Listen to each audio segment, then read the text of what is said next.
بسم اللہ الرحمن الرحیم۔ سامعین کرام، آپ سن رہے ہیں داستان امیر حمزہ کی جلد نمبر 6 اور یہ اس سلسلے کی قسط نمبر 34 ہے۔ آپ اگر میرے چینل کہانی گھر پر نئے ہیں اور آپ نے ابھی تک میرا چینل سبسکرائب نہیں کیا تو میرے چینل کو ابھی سبسکرائب کر کے بیل آئیکن پر کلک کر دیں تاکہ آنے والی نئی کہانی کی اطلاع بر وقت آپ تک پہنچ سکے۔ تم سلطان سر برہنہ حیرت سے چلا اٹھا، تم تو مجھے کسی رخ سے بھی پہلوان نظر نہیں آتے، زیادہ باتیں نہ بناؤ اور جو خوبی رکھتے ہو وہ دکھاؤ، امیر حمزہ نے کہا۔ یہ سن کر سلطان سر برہنہ جوش میں آیا اور کہنے لگا، اے حمزہ، مجھے تیری جوانی پر ترس آتا ہے کہ خواہ مخواہ میرے ہاتھ سے مارا جائے گا۔ بہتر ہے پہلے سراندیپ کے راجا لندھور یا خاقان چین بہرام کو مجھ سے لڑنے کے لیے بھیج، وہ دونوں واقعی بہادر پہلوان ہیں۔ معلوم ہوا کہ تو بہت بزدل ہے، صرف زبان چلانی جانتا ہے، میں سمجھتا تھا کوئی نامی گرامی پہلوان ہوگا، تجھ سے لڑنے کے لیے لندھور یا بہرام کو آنے کی ضرورت نہیں، کبھی آئینے میں شکل بھی دیکھی ہے؟ عمرو عیار نے اپنی صف سے نکل کر کہا۔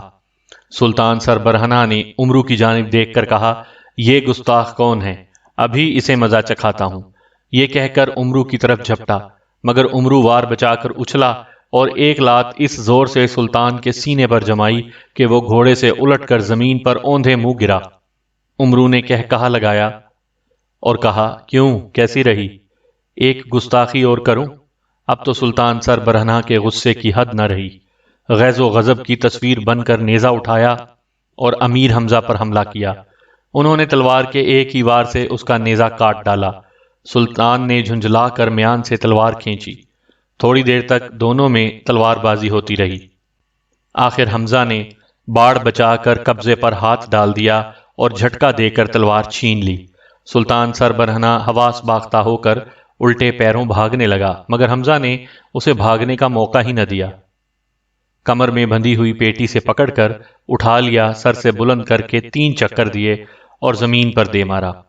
اسی وقت عمرو عیار دوڑتا ہوا آیا، سلطان کی چھاتی پر چڑھ کر اس کی مشکیں باندھ لیں اور ڈنڈا ڈولی کر کے اپنے لشکر میں لے گیا۔ تیش دیوانہ یہ سب کاروائی دیکھ رہا تھا، وہ نعرے مارتا ہوا میدان میں آیا اور اس تیزی سے تلوار چلانی شروع کی کہ امیر حمزہ بھی گھبرا گئے۔ تپش دیوانہ تلوار چلا چلا کر جب تھک گیا اور امیر حمزہ کے ایک زخم بھی نہ آیا تو اس نے تلوار پھینک دی اور آگے بڑھ کر گتھم گتھا ہو گیا۔ تب امیر حمزہ کو اندازہ ہوا کہ دیوانے کے جسم میں بڑی جان ہے اور وہ کشتی کے داؤ پیچ بھی اچھی طرح جانتا ہے۔ بہت دیر تک دونوں میں کانٹے کی کشتی ہوئی، کبھی امیر حمزہ اسے دھکیلتے ہوئے دور تک لے جاتے اور کبھی وہ حمزہ کو پیلتا ہوا چلا جاتا۔ یکایک امیر حمزہ نے ایک زوردار گھونسا دیوانے کی کمر پر مارا، وہ تکلیف سے دوہرا ہو گیا۔ حمزہ نے لات مار کر اسے نیچے گرا دیا اور گھونسے مار مار کر بے دم کر دیا۔ عمرو عیار دوڑا دوڑا آیا، تپش دیوانے کو بھی باندھا اور گھسیٹ کر اپنے لشکر میں لے گیا۔ جب نوشیرواں کے یہ دونوں نامی گرامی پہلوان شکست کھا کر گرفتار ہوئے تو زوپین اور بیزن نے اپنے لشکر کو حکم دیا کہ حملہ کر دو۔ اس کی فوج آندھی طوفان کی طرح امڈی اور امیر حمزہ کی فوج پر آن پڑی۔ میدان کارزار گرم ہوا، سر دھڑ کی بازی لگنے لگی اور خون کی ندیاں بہہ نکلیں۔ امیر حمزہ کے ساتھی بہت دن سے جنگ کی آرزو رکھتے تھے، انہوں نے خوب جی بھر کے حوصلے نکالے اور ایک ایک بہادر نے کشتیوں کے پشتے لگا دیے۔ آخر نوشیرواں کے لشکر کے قدم اکھڑ گئے اور اس کے سپاہی ہتھیار پھینک پھینک کر امان طلب کرنے لگے۔ یہ دیکھ کر نوشیرواں، بختک، زوپین، بیزن اور بہمن کے ہاتھ پاؤں پھول گئے اور انہوں نے بھاگنے ہی میں عافیت سمجھی۔ خضران شاہ کہنے لگا، جہاں پناہ میری رائے یہ ہے کہ جنگ کا پانسا پلٹنے سے پہلے ہی آپ یہاں سے نکل جائیں۔ ملک اصفہان کو سیدھا راستہ جاتا ہے، وہاں کا حاکم مندیل اصفہانی ہے، وہ آپ کو پناہ دے گا۔ یہ سب لوگ گھوڑوں پر سوار ہوئے اور تیزی سے اصفہان کی جانب روانہ ہوئے۔ ادھر جب امیر حمزہ فاتح بن کر قلعہ کاشمیر میں داخل ہوئے تو خضران شاہ دست بستہ حاضر ہوا اور رو رو کر کہنے لگا، حضور، میری سلطنت نوشیرواں نے تباہ کر دی، میں نے اس کو اتنا سمجھایا مگر اس نے ایک نہ سنی، آخر اس انجام کو پہنچا۔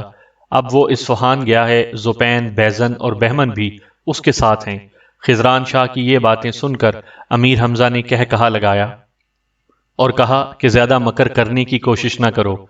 خزران شاہ، ہم سب کچھ جانتے ہیں، یہ سب کیا دھرا تمہارا ہی ہے، اور تم ہی نے مرزوق جادوگر کو بلا کر ہمیں گرفتار کروایا تھا۔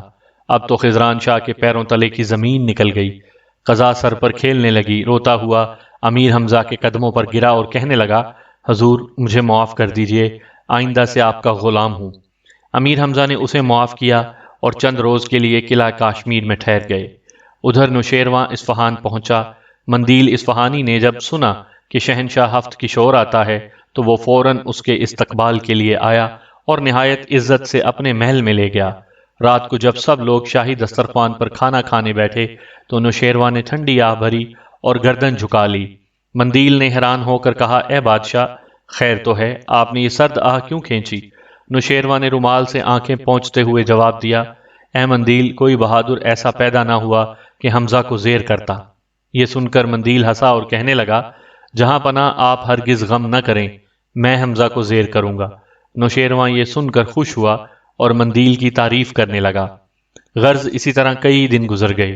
ادھر امیر حمزہ نے عادی پہلوان کو بلا کر حکم دیا کہ اصفہان کی جانب کوچ کیا جائے تاکہ ہم اپنے دشمنوں سے جنگ کریں۔ عمرو عیار کہنے لگا، اے حمزہ، میں چاہتا ہوں کہ آپ مجھ کو پہلے رخصت کریں تاکہ میں اصفہان پہنچ کر وہاں کے حالات کا جائزہ لوں اور دیکھوں کہ وہ لوگ کیا تیاریاں کر رہے ہیں۔ اس کے علاوہ میں نے سنا ہے کہ اصفہان میں ایک بڑا نامی گرامی عیار رہتا ہے، اس کو گلباد عراقی کہتے ہیں، 4000 اس کے شاگرد ہیں۔ میری خواہش ہے کہ گلباد عراقی سے مقابلہ کر کے اسے شکست دوں اور ان عیاروں کو اپنے قبضے میں لاؤں۔ عمرو کی یہ باتیں سن کر امیر حمزہ مسکرانے لگے اور کہا کہ اچھا، تجھے وہاں جانے کی اجازت ہے، لیکن خبردار کوئی ایسی حرکت نہ کیجیو جس سے ہماری عزت میں حرف آئے اور لوگ کہیں کہ حمزہ کے دوست ایسے ہیں۔ عمرو عیار خوشی خوشی اصفہان کو روانہ ہوا اور مہینوں کا سفر دنوں میں طے کر کے منزل پر پہنچا۔ دیکھا کہ شہر میں بڑی دھوم دھام ہے۔ وہ بھیس بدل کر سیدھا مندیل اصفہانی کے دربار میں گیا۔ وہاں نوشیروان تخت سلطنت پر بیٹھا نظر آیا اور بختک اس کے دائیں ہاتھ ایک عالی شان کرسی پر بیٹھا مونچھوں کو تاؤ دیتا تھا۔ عمرو نے دل میں کہا، خوب ٹھاٹ ہیں، اچھا تم سب کی خبر نہ لی تو کچھ کام نہ کیا۔ ٹہلتے ٹہلتے دربار سے نکلا، بازار میں آیا، کیا دیکھتا ہے کہ بہت سے مزدور سروں پر بوریاں اٹھائے جاتے ہیں۔ عمرو نے ایک مزدور سے پوچھا کہ ان بوریوں میں کیا ہے؟ اس نے جواب دیا، بختک وزیر کا بیٹا بختیارک سیر کرنے گیا ہے، کھانا پکنے والا ہے، ان بوریوں میں نمک ہے۔ عمرو نے ہمدردی سے کہا، اے بھائی تم تھک گئے ہوگے، لاؤ یہ بوری میرے سر پر رکھ دو، میں پہنچا دوں گا۔ مزدور یہ سن کر خوش ہوا اور نمک کی بوری عمرو کے سر پر رکھ دی۔ تب عمرو آہستہ آہستہ ان مزدوروں کے پیچھے چلا، راستے میں موقع دیکھ کر بوری کھولی اور نمک میں بے ہوشی کی دوا ملا دی۔ پھر سیرگاہ پر آ گیا۔ وہاں بختک کا بیٹا بختیارک دوستوں کے ساتھ ایک بارہ دری میں بیٹھا کہے لگا رہا تھا۔ ایک جانب دیگیں چولہوں پر چڑھی تھیں اور طرح طرح کے لذیذ کھانے پک رہے تھے۔ عمرو نے نمک کی وہ بوری باورچیوں کو دی اور انہوں نے وہ نمک دیگوں میں ملا دیا۔ جب کھانا تیار ہوا اور دسترخوان بچھا تو بختیارک اور اس کے یار دوست کھانے بیٹھے۔ پھر نوکر چاکروں نے بھی اپنے اپنے دسترخوان بچھائے، لیکن سب کے سب کھانا کھاتے ہی بے ہوش ہو گئے۔ عمرو نے جھٹ بختیارک کے کپڑے اتار کر خود پہن لیے، اپنی صورت بھی ویسی ہی بنا لی اور اصلی بختیارک کو لکڑی کے ایک صندوق میں بند کر دیا۔ اس کے بعد سب کو ہوش میں لایا اور کہنے لگا، خدا معلوم اس کھانے میں کس نے بے ہوشی کی دوا ملا دی ہے، جی اچاٹ ہو گیا، چلو اب شہر میں چلتے ہیں۔ سب آدمی قلعے میں آئے۔ نقلی بختیارک اپنے باپ بختک کے پاس گیا۔ اس نے محبت سے پوچھا، اے بیٹا کہاں گئے تھے؟ ابا جان ذرا سیر کرنے گیا تھا، لیکن کھانے میں کسی کم بخت نے بے ہوشی کی دوا ملا دی۔ سب مزہ کرکرا ہو گیا۔ یہ سن کر بختک کا دل دھک دھک کرنے لگا۔ سمجھ گیا کہ یہ حرکت عمرو عیار کے سوا اور کوئی نہیں کر سکتا، مگر یہ اس کے وہم و گمان میں بھی نہ تھا کہ اس کے سامنے عمرو عیار ہی بختیارک بن کر کھڑا ہوا ہے۔ آخر اس نے نوشیروان کے کان میں کہا، حضور غضب ہو گیا۔ عمرو عیار اصفہان میں آن پہنچا۔ نوشیروان کا چہرہ بھی خوف سے اتر گیا۔ قریب ہی اصفہان کا وزیر اعظم محلیل جنگ بھی بیٹھا تھا۔ اس نے نوشیروان کو پریشان دیکھا تو کہا، جہاں پناہ کچھ گھبرائے گھبرائے سے نظر آتے ہیں، خیریت تو ہے؟ کیا دشمنوں کا مزاج کچھ ناساز ہے؟ اے محلیل کیا بتاؤں، ابھی ابھی بختک نے بتایا ہے کہ عمرو عیار اصفہان میں آن پہنچا ہے۔ یہ شخص چھلاوا ہے، کاش اسے کوئی گرفتار کرتا۔ محلیل نے کہا لگایا اور کہنے لگا، جہاں پناہ، عمرو عیار کی کیا حقیقت ہے؟ آپ نے ہمارے عیار گلباد عراقی کو شاید نہیں دیکھا۔ عمرو عیار جیسے نامعلوم کتنے جوتیاں چٹکھاتے پھرتے ہیں، اسے فوراً بلاؤ، نوشیروان نے کہا۔ عمرو سے نپٹنے کے لیے ایسے ہی آدمی کی ضرورت ہے۔ اسی وقت گلباد عراقی کو طلب کیا گیا۔ وہ دربار میں آیا، پہلے نوشیروان کو سجدہ کیا، پھر اس کے قدم کو بوسہ دیا اور ہاتھ باندھ کر کھڑا رہا۔ محلیل نے بختک سے کہا، کیوں جناب، آپ نے ہمارے عیار کو دیکھا؟ ہاں صاحب دیکھا، یہ زبردست آدمی ہے، مگر عمرو کے کاٹے کا بھی منتر نہیں ہے۔ موذی نے 18 برس سے ہمارے شہنشاہ کو پریشان کر رکھا ہے۔ یہ سن کر گلباد عراقی نے کہا، جناب والا، میں نے بڑے بڑوں کو نیچا دکھایا ہے، عمرو کو مارنا تو میرے بائیں ہاتھ کا کھیل ہے، ذرا سامنے آئے تو اسے پتا چلے کہ کتنے پانی میں ہے۔ بے شک، بختک نے کہا، یہ بھی ممکن ہے کہ عمرو اس وقت یہاں دربار میں موجود ہو۔ یہ سن کر سب نے بدحواس ہو کر ادھر ادھر دیکھا، مگر عمرو کہیں نظر نہ آیا۔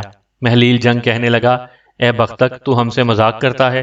بھلا عمرو کی کیا مجال کہ اس دربار میں قدم بھی رکھ سکے؟ جناب آپ ہیں کس خیال میں؟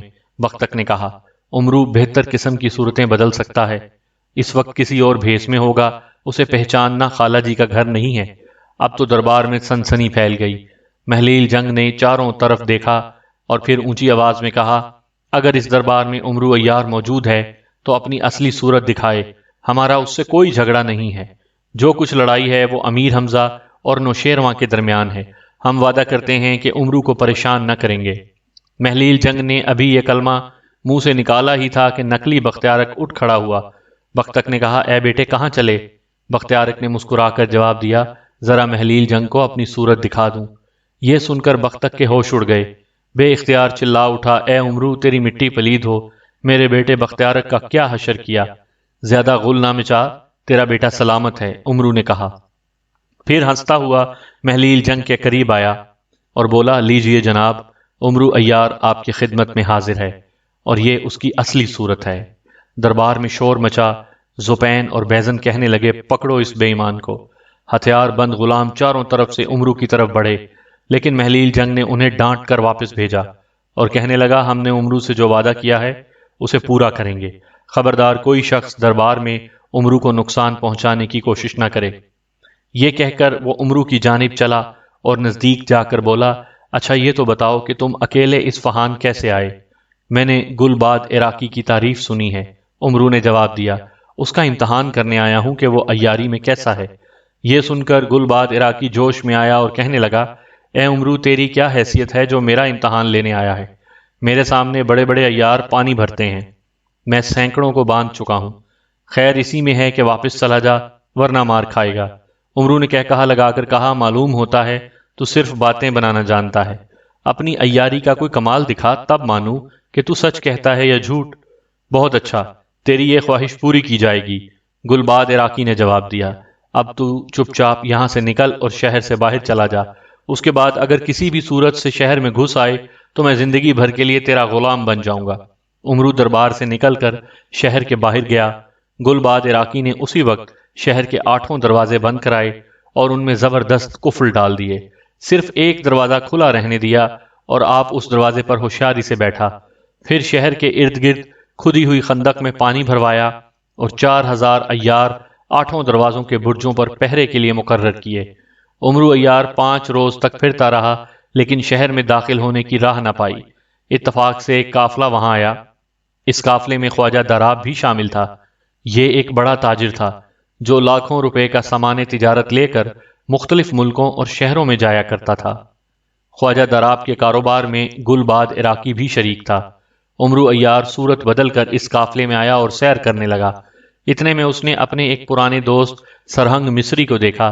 تب عمرو نے سرہنگ مصری کو اپنی اصلی شکل دکھائی اور کہا کہ گلباد عراقی نے شہر کے تمام دروازے بند کر دیے ہیں، لیکن مجھے شہر کے اندر جانا ہے، تم مدد کرو۔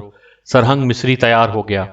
عمرو نے اسے ایک سوداگر کا لباس پہنایا اور سکھا پڑھا کر خواجہ دراب کے خیمے پر آیا۔ دراب نے سرہنگ مصری کی تعظیم کی، پھر پوچھا، فرمائیے میں آپ کی کیا خدمت کر سکتا ہوں؟ جناب اعلیٰ، میں بھی آپ کی طرح ایک سوداگر ہوں، میرا مال اسباب راستے میں ڈاکوؤں نے لوٹ لیا، فقط ایک غلام میرے پاس رہ گیا ہے۔ یہ بڑا صاحب کمال ہے، گاتا خوب ہے اور ساز بھی عمدہ بجاتا ہے، بہادر بھی ہے اور ایماندار بھی۔ اگر آپ چاہیں تو اس غلام کو خرید سکتے ہیں۔ خواجہ دراب غلام کی یہ خوبیاں سن کر بے حد خوش ہوا اور کہنے لگا، وہ غلام کہاں ہے؟ فوراً بلاؤ، میں اسے خریدوں گا۔ تب سرہنگ مصری نے عمرو عیار کو پیش کیا۔ وہ سامنے آیا اور جھک کر نہایت ادب سے داراب کو سلام کیا، پھر اپنا اکتارا نکال کر اس خوبی سے بجایا کہ داراب جھومنے لگا، غرض اس نے منہ مانگی قیمت دے کر اس غلام کو سرہنگ مصری سے خرید لیا۔ ادھر گلباد عراقی کو معلوم ہوا کہ داراب سوداگر قافلے کے ساتھ آیا ہے۔ گلباد نے اپنے عیاروں سے کہا کہ داراب کو شہر میں آنے دو۔ اس طرح عمرو عیار بھی داراب کے ساتھ آسانی سے شہر میں داخل ہو گیا اور کسی نے اس پر شک نہ کیا۔ داراب نے دیکھا کہ شہر میں افراتفری پھیلی ہوئی ہے، جگہ جگہ پہرے دار ہتھیار لیے کھڑے ہیں اور ہر آنے جانے والے کی چھان بین کر رہے ہیں۔ اس نے گلباد عراقی سے پوچھا، یہ کیا ماجرا ہے؟ گلباد نے عمرو عیار کی سب حقیقت بیان کی، پھر کہنے لگا، تمہارے ساتھ اس مرتبہ ایک غلام نیا آیا ہے، یہ کون ہے اور اسے کہاں سے لائے ہو؟ داراب نے عمرو کی طرف دیکھ کر جواب دیا، اے گلباد، میں ایک دور دراز کے علاقے میں گیا تھا، وہیں سے یہ غلام ہاتھ لگا ہے۔ نہایت با کمال آدمی ہے، اس میں بہت سی خوبیاں ہیں، اعلیٰ درجے کا گویہ ہے اور ساز تو ایسا بجاتا ہے کہ روئے زمین پر کوئی دوسرا ایسا نہ بجاتا ہوگا۔ غرض اس غلام کی اتنی تعریفیں کیں کہ گلباد عراقی بے قرار ہو گیا، کہنے لگا، یہ غلام میرے ہاتھ بیچ دو، ورنہ بادشاہ نے دیکھ لیا تو اسے ہتھیا لے گا۔ دراب راضی ہو گیا اور 20,000 اشرفیوں کے عوض غلام کو گلباد کے حوالے کر دیا۔ گلباد نے اپنے ایک شاگرد سے کہا کہ غلام کو میرے گھر چھوڑاؤ۔ عمرو عیار گلباد کے گھر پہنچ گیا۔ گلباد کی بیوی کا نام خوبک تھا، نہایت بد مزاج اور پھوہڑ عورت تھی اور گھر کے سب نوکر چاکر اس سے ڈرتے تھے۔ عمرو نے جاتے ہی بڑی عاجزی سے خوبک کو سلام کیا، پھر اس کی جوتیاں صاف کر کے قاعدے سے رکھیں۔ یہ دیکھ کر خوبک خوش ہوئی اور کہنے لگی، ہاں یہ غلام سمجھدار اور ہوشیار نظر آتا ہے۔ عمرو نے پھر سلام کیا اور ہاتھ باندھ کر کھڑا رہا۔ جب وہ منہ ہاتھ دھونے کے ارادے سے اٹھی تو عمرو نے جلدی سے لوٹے میں پانی بھر کر اس کے آگے رکھا اور رومال لے کر مکھیاں جھلنے لگا۔ اس کے ساتھ ساتھ اس نے گانا بھی شروع کر دیا اور اس خوبی سے گایا کہ خوبک اش اش کر اٹھی، کہنے لگی، اے غلام، تو نے مجھے خوش کیا، میں بھی تجھے تکلیف نہ دوں گی اور گلباد سے تیری تعریف کروں گی۔ مجھے یقین ہے کہ وہ تجھے تمام غلاموں کا سردار بنا دے گا۔ شام کو گلباد عراقی اپنے گھر میں آیا تو دیکھا کہ اس کی بیوی بے حد خوش ہے۔ اس نے نئے غلام کی بڑی تعریف کی، اس کی خدمت گزاری کا ذکر کیا اور آخر میں کہا، یہ غلام اس قابل ہے کہ اسے سب نوکروں کا سردار بنایا جائے۔ گلباد عراقی بھی خوش ہوا اور کہنے لگا، اگر تم یہ چاہتی ہو تو آج سے ہم نے اسے تمام نوکروں کا سردار بنایا۔ تب عمرو نے جھک جھک کر دونوں میاں بیوی کو سلام کیا۔ جب آدھی رات ہوئی اور سارا گھر سو گیا تو عمرو اپنے بستر سے اٹھا اور اس کمرے میں آیا جس میں گلباد سو رہا تھا۔ دوائے بے ہوشی سنگھا کر اسے بے ہوش کیا، پھر خوبک کے کمرے میں گیا، اسے بھی بے ہوش کیا۔ اس کے بعد خوبک کی شکل اور لباس تبدیل کر کے گلباد عراقی بنایا اور گلباد عراقی کی داڑھی مونچھیں مونڈ کر اسے خوبک بنا دیا۔ پھر گھر کا سارا قیمتی سامان سمیٹ کر اپنی زنبیل میں ڈالا، ایک رکا لکھ کر گلباد کے گلے میں ڈالا اور رفو چکر ہو گیا۔ صبح سویرے گلباد اور خوبک ہوش میں آئے اور دونوں ایک دوسرے کو دیکھ کر حیران ہوئے۔ گلباد نے دل میں کہا کہ یہ میری شکل و صورت کا دوسرا شخص کہاں سے آیا؟ اور خوبک کو غصہ آیا کہ میری جیسی یہ عورت گھر میں کیسے آئی؟ یہ سوچتے ہی اس نے ایک دو ہتھڑ گلباد کے مارا اور چیخ کر بولی، جلد بتا تو کون ہے اور کہاں سے آئی ہے؟ تب گلباد اپنی آواز میں کہنے لگا، اے نیک بخت، ہوش کی دوا کر، مجھے کیوں مارتی ہے؟ میں تو تیرا شوہر گلباد ہوں، لیکن ذرا اپنی شکل تو آئینے میں دیکھ، بالکل میرا حلیہ بنایا ہے۔ آئینہ منگا کر دونوں نے اپنے اپنے حلیے دیکھے تو سخت بد حواس ہوئے اور نوکروں پر برسنے لگے کہ یہ حرکت کس نے کی ہے۔ سب نے کانوں پر ہاتھ رکھے اور کہا، ہمیں معلوم نہیں۔ تب گلباد نے حکم دیا کہ نئے غلام کو حاضر کرو، شاید اسے کچھ معلوم ہو۔ تھوڑی دیر بعد نوکر دہائی دیتے ہوئے آئے اور بتایا کہ غضب ہو گیا، گھر کا سب قیمتی سامان غائب ہے اور نئے غلام کا بھی پتہ نہیں۔ اب تو گلباد عراقی کے غصے کی انتہا نہ رہی، تیش میں آن کر اپنا گریبان نوچ ڈالا۔ اچانک کاغذ کا وہ پرزہ ہاتھ میں آیا جو عمرو اس کے گلے میں باندھ گیا تھا۔ گلباد نے اس کاغذ پر نظر ڈالی تو خوف سے کانپ اٹھا۔ اس میں لکھا تھا، گلباد عراقی کو معلوم ہو کہ میں شہر میں آ گیا ہوں اور سارا دن اب تمہارے گھر میں رہنے کے بعد جا رہا ہوں، تمہاری زندگی میرے رحم و کرم پر تھی، چاہتا تو ایک آن میں موت کے گھاٹ اتار دیتا، مگر میں نے تمہیں حقیر سمجھ کر چھوڑ دیا۔ عمرو عیار۔ ابھی بیچارہ گلباد اپنے حواس درست کرنے بھی نہ پایا تھا کہ ایک غلام آیا اور اس نے کہا کہ محلیل جنگ بختک اور شہزاد ہرمز اس کے گھر آ رہے ہیں۔ گلباد نے کپڑے سے اپنا چہرہ چھپایا اور ان لوگوں کے استقبال کو مکان سے باہر نکلا۔ محلیل بختک اور ہرمز نے جب گلباد کا یہ حلیہ دیکھا تو کہہ مار کر ہنسنے لگے اور کہا، اے عیار، تیرا یہ حلیہ کس نے بنایا؟ گلباد نے شرم سے گردن جھکا لی، پھر کہا، یہ سب عمرو عیار کی شرارت ہے۔ بہرحال اب وہ شہر میں آ گیا ہے، میں اسے گھیر کر پکڑ لوں گا اور ایسی سزا دوں گا کہ مرتے دم تک یاد رکھے گا۔ چند روز بعد گلباد نکلی داڑھی اور مونچھیں لگا کر شہر میں نکلا اور عمرو کی تلاش میں پھرنے لگا۔ کئی آدمیوں پر عمرو ہونے کا شک گزرا، مگر دیکھ بھال کے بعد انہیں چھوڑ دیا۔ آخر تھک ہار کر ایک کوتوالی کے چبوترے پر آن کر بیٹھ گیا اور آنے جانے والوں کو کڑی نظروں سے دیکھنے لگا۔ ناگہاں ایک قلندر کو دیکھا کہ جھومتا ہوا چلا آتا ہے۔ گلباد نے اس سے پہلے اس قلندر کو شہر کے اندر کبھی نہ دیکھا تھا۔ دل میں کہنے لگا، یہ ضرور عمرو عیار ہے۔ اٹھ کر کھڑا ہو گیا اور پکار کر کہا، اے قلندر، کدھر جاتا ہے؟ ذرا ادھر تو آ، تجھ سے ایک کام ہے۔ قلندر نے گلباد کو دیکھا اور کہا لگا کر بولا، ہم تیرے نوکر نہیں ہیں تو خود ہمارے پاس آ۔ گلباد نے عمرو کی آواز پہچان لی، خنجر نکال کر دوڑا۔ عمرو بھی بے تحاشا بھاگا۔ گلباد چیخنے لگا، دوڑو، پکڑو، جانے نہ پائے۔ گلباد کی چیخ و پکار سن کر بہت سے لوگ چونکے اور قلندر کے پیچھے بھاگے، مگر وہ کسی کے ہاتھ نہ آیا اور ایک مکان کی چھت پر چڑھ کر منہ چڑھانے لگا۔ اتنے میں گلباد کے شاگرد بھی آن پہنچے اور انہوں نے عمرو کو پکڑنے کی کوشش کی، مگر وہ ایک کوٹھے سے دوسرے پر اور دوسرے سے تیسرے کوٹھے پر جا نکلتا۔ اس طرح سارے شہر کی چھتیں پھلانگی۔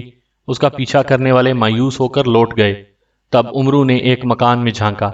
نیچے صحن میں سے ایک عورت کھڑی تھی۔ اس نے نظریں اوپر اٹھائیں تو حیرت سے چلا اٹھی، اے عمرو بھائی، تم یہاں کیسے؟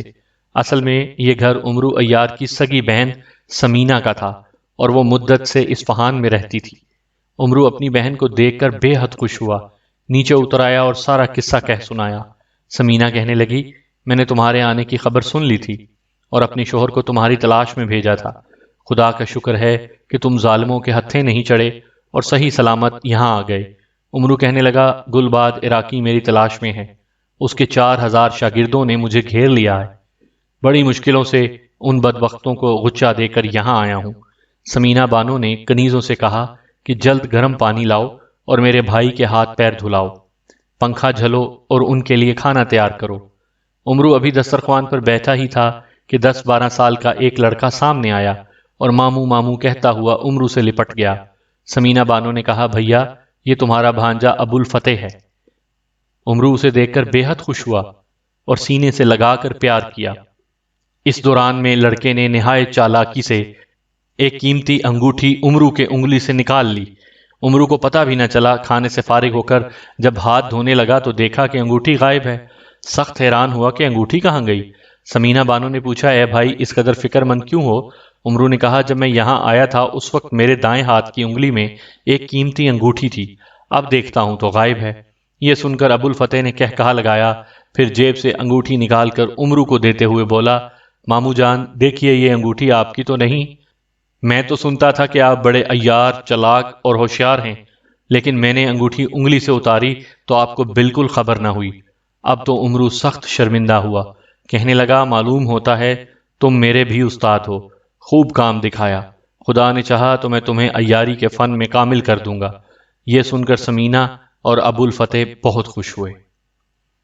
سامعین کرام، آپ سن رہے تھے داستان امیر حمزہ کی جلد نمبر 6، اور یہاں تک اس جلد کا اختتام ہوا چاہتا ہے، اور یہ اس سلسلے کی قسط نمبر 34 تھی۔ امید ہے آپ کو میری یہ کاوش پسند آ رہی ہوگی۔ آپ نے اگر ابھی تک میرا چینل سبسکرائب نہیں کیا تو میرے چینل کہانی گھر کو ابھی سبسکرائب کر کے بیل آئیکن پر بھی کلک کر دیں تاکہ آنے والی نئی کہانی کی اطلاع بر وقت آپ تک پہنچ سکے۔